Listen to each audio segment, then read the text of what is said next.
Halo, perkenalkan nama saya Amasya Masihor. Saya jurusan Teknik Informatika di Sekolah Tinggi Ilmu Komputer Jawali Community College Talaut. Saat ini saya akan menjelaskan jenis-jenis sistem informasi. Dan jenis-jenis sistem informasi terbagi atas 7 jenis. Yang pertama, sistem informasi penjualan dan pemasaran. Yang kedua, sistem manufaktur dan produksi. Yang ketiga, sistem keuangan dan akuntansi. Yang keempat, sistem informasi sumber daya manusia. Yang kelima, sistem dari sudut pandang konstituen. Yang keenam, sistem pemrosesan transaksi. Dan yang ketujuh, sistem pendukung keputusan. Kita masuk pada jenis sistem informasi yang pertama, yaitu sistem informasi penjualan dan pemasaran. Fungsi penjualan dan pemasaran bertanggung jawab dalam menjual produk atau jasa organisasi. Pemasaran memperhatikan mengenali pelanggan, produk atau jasa perusahaan, menentukan kebutuhan dan keinginan pelanggan, merencanakan dan mengembangkan produk atau jasa untuk memenuhi kebutuhan, dan mengiklankan serta mempromosikan produk atau jasa ini. Penjualan berkaitan dengan menghubungi pelanggan, menjual produk dan jasa, mengambil pesanan, dan melanjutkan penjualan. Aktivitas ini dapat dianggap sebagai proses bisnis. Kita masuk pada jenis sistem informasi yang kedua, yaitu sistem informasi manufaktur dan produksi. Fungsi manufaktur dan produksi bertanggung jawab untuk benar-benar memproduksi barang dan jasa untuk perusahaan.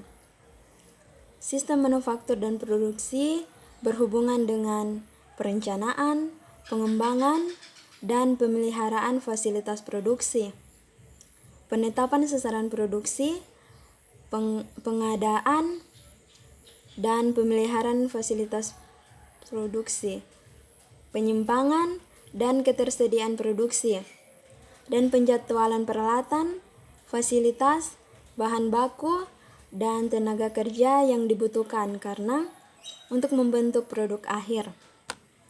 Dan sistem informasi yang ketiga yaitu sistem keuangan dan akuntansi.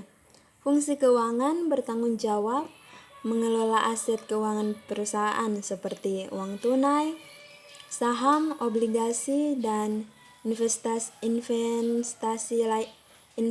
lainnya untuk memaksimalkan pengembalian atas aset keuangan ini.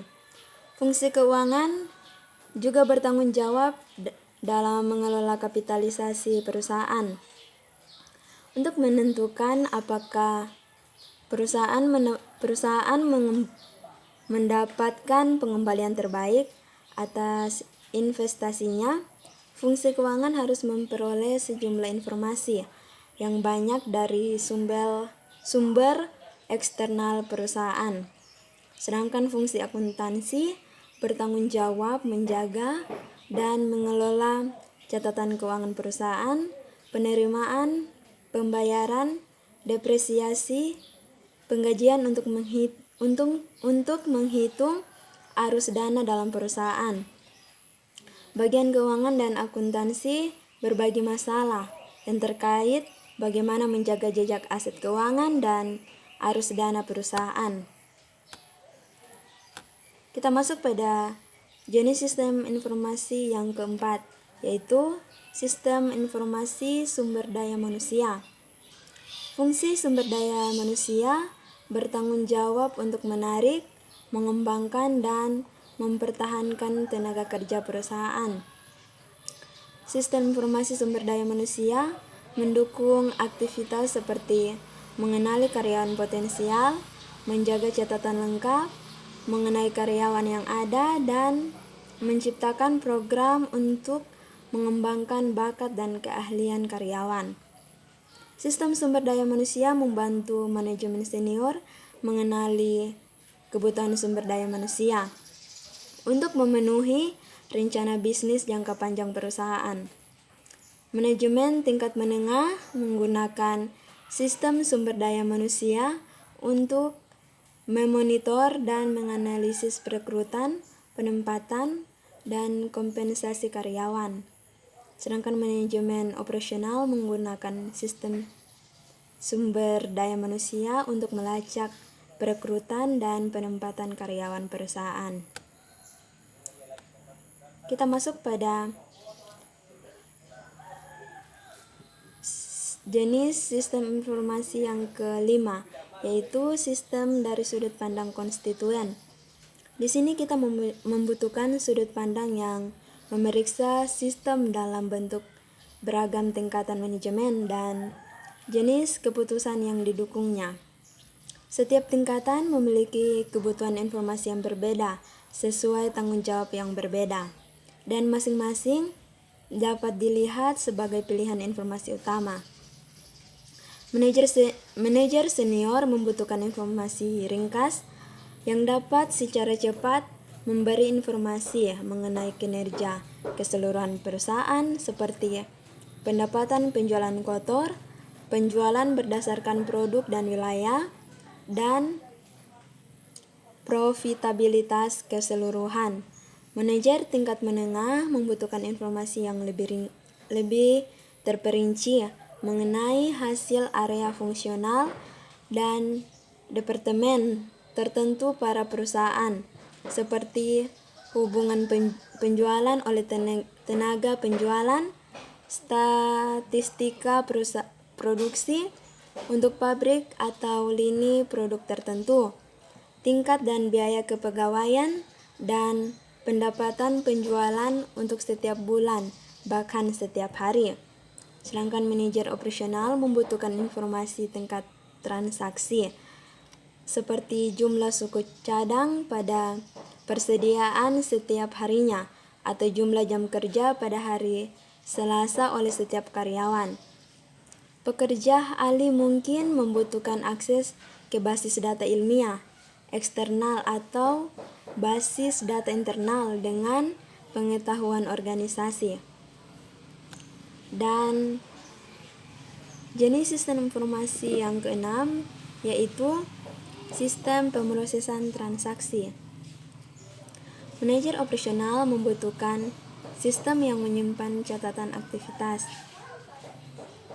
dasar dari transaksi organisasi, seperti penjualan, penerimaan, penyimpanan kas, penggajian, keputusan kredit, dan arus bahan baku di pabrik. Sistem pemrosesan transaksi atau Transaction Processing System (TPS) menyediakan jenis informasi ini.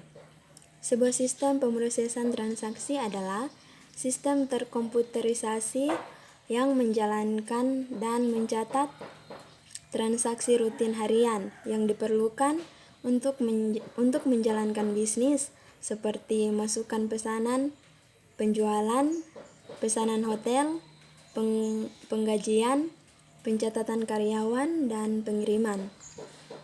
Tujuan utama dari sistem pada tingkat ini adalah untuk melacak arus transaksi yang melalui organisasi. Dan jenis sistem informasi yang terakhir adalah sistem pendukung keputusan. Menurut Agus 2004, manajemen tingkat menengah membutuhkan sistem untuk membantu mengawasi, mengendalikan, membuat keputusan, dan aktivitas administrasi. Sistem informasi manajemen merangkum dan melaporkan operasi dasar perusahaan menggunakan data yang disediakan oleh sistem pemrosesan transaksi. Data transaksi dasar TPS dipadatkan dan biasanya disajikan pada laporan yang dibuat berdasarkan jadwal yang teratur. Saat ini banyak dari laporan yang disajikan secara online menjadi file sistem informasi manajemen yang digunakan untuk menyediakan laporan kepada manajer. SIM atau Sistem Informasi Manajemen melayani manajer terutama yang tertarik pada hasil mingguan, bulanan, dan tahunan walaupun beberapa SIM memungkinkan manajer untuk menggali lebih dalam untuk melihat data harian atau per jam jika dibutuhkan.